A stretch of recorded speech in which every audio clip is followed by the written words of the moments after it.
Hello friends, আমি অর্পিতা। অর্পিস ওয়ার্ল্ডে আপনাদের স্বাগত। আজ আমি আপনাদের সঙ্গে শেয়ার করতে চলেছি গ্রাম বাংলার অতি সুস্বাদু একটা দুর্দান্ত রেসিপি, চিংড়ি দুধকচুর শাক। এই রান্নাটা আমি আমার মায়ের কাছ থেকে শিখেছি। তবে আসুন দেখে নেওয়া যাক আজকের রেসিপি।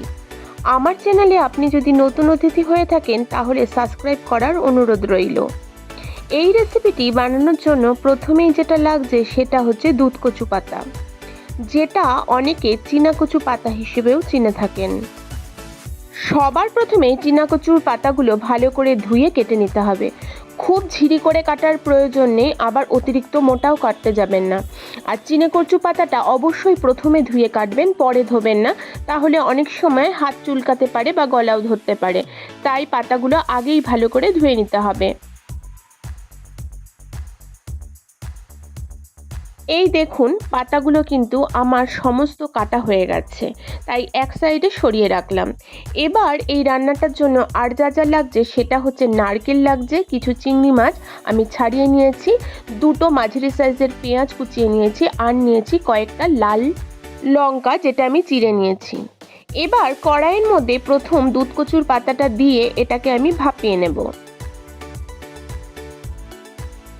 এখন কিন্তু আমি কোনো রকম তেল ব্যবহার করব না।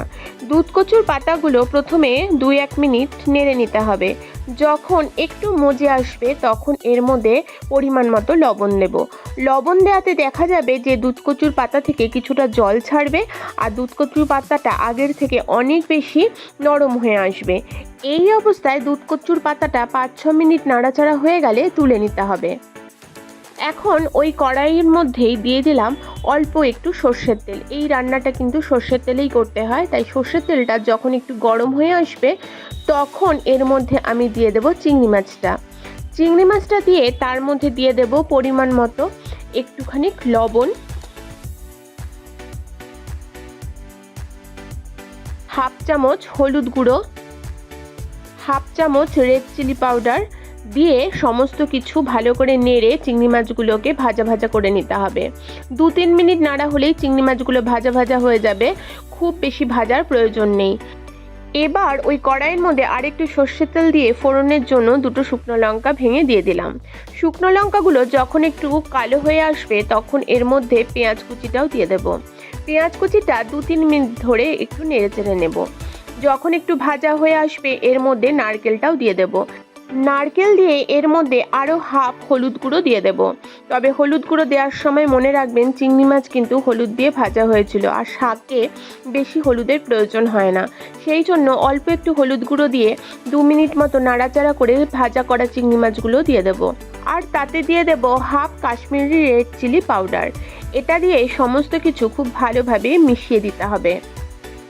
সব কিছু যখন ভালোভাবে ভাজা হয়ে আসবে তখন এর মধ্যে আমি অ্যাড করব আগে থেকে ভাপিয়ে রাখা দুধকচু বা চীনাকচুর পাতাটা।